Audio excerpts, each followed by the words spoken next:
Hello दोस्तों, आज का हमारा टॉपिक है यूपी बोर्ड सॉल्यूशन क्लास 12 साहित्यिक हिंदी का सामाजिक निबंध। तो दोस्तों, आज के वीडियो में हम जो चढ़ गए राष्ट्रवादी पर हम निबंध लिखेंगे। जो चढ़ गए राष्ट्रवादी पर ये हमारा निबंध है, सामाजिक निबंध। तो देखिए, हमें इस टॉपिक पर निबंध लिखना है जो हमारे बोर्ड एग्जाम के लिए मोस्ट इंपॉर्टेंट टॉपिक है। तो देखिए, इसके संकेत बिंदु क्या क्या है।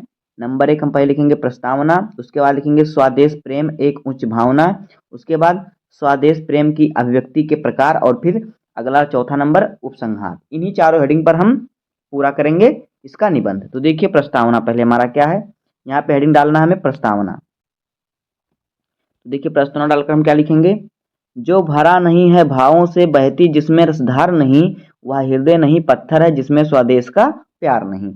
पहले आपको ये कविता लिख लेना है। इस प्रकार से आप लिखेंगे तो आपको फुल मार्क्स मिलेंगे बोर्ड एग्जाम के लिए। तो देखिए, मैथिली शरण गुप्त की इन काव्य पंक्तियों का अर्थ यह है कि देश प्रेम के अभाव में मनुष्य जीवित प्राणी नहीं बल्कि पत्थर के समान कहा जाएगा। हम जिस देश या समाज में जन्म लेते हैं उसकी उन्नति में समुचित सहयोग देना हमारा परम कर्तव्य बनता है।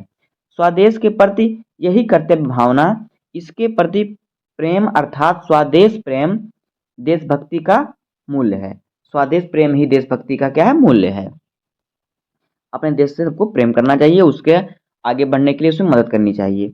कोई भी देश साधारण एवं निश्चित भूमि का केवल ऐसा टुकड़ा नहीं होता जिसे मानचित्र द्वारा दर्शाया जाता है।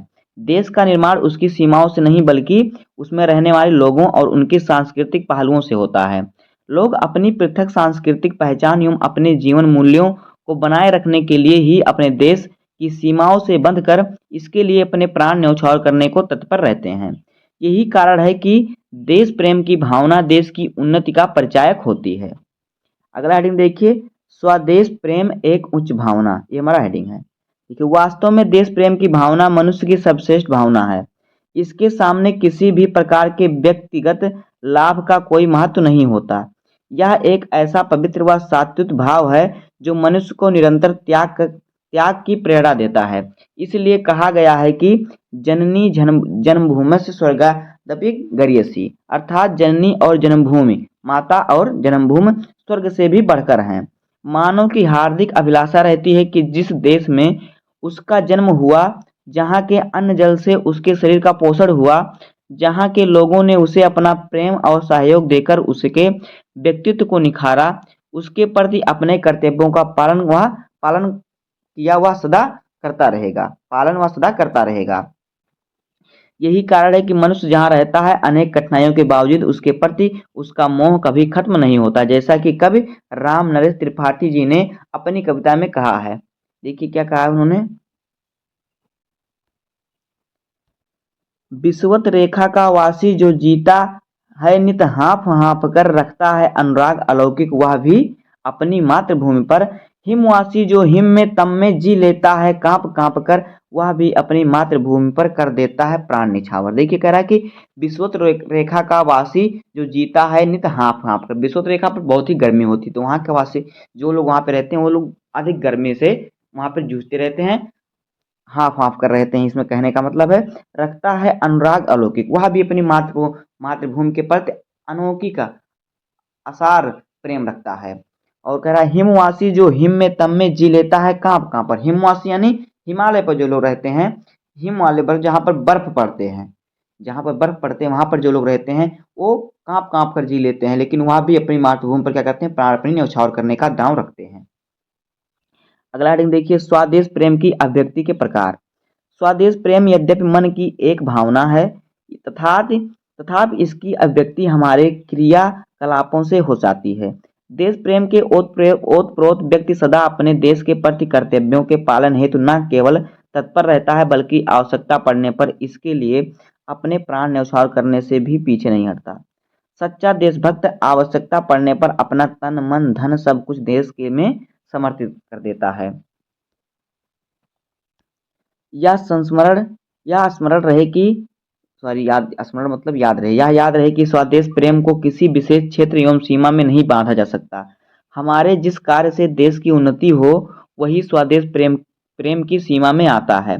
अपने प्रजातंत्रात्मक देश में हम अपने मताधिकार का प्रयोग करते हुए ईमानदार एवं देशभक्त जनप्रतिनिधि का चयन कर देश को जाति, संप्रदाय और प्रांतीयता की राजनीति से मुक्त कर इसके विकास में सहयोग कर सकते हैं।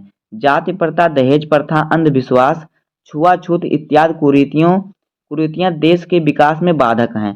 हम इन्हें दूर करने में अपना योगदान कर देश सेवा का फल प्राप्त कर सकते हैं।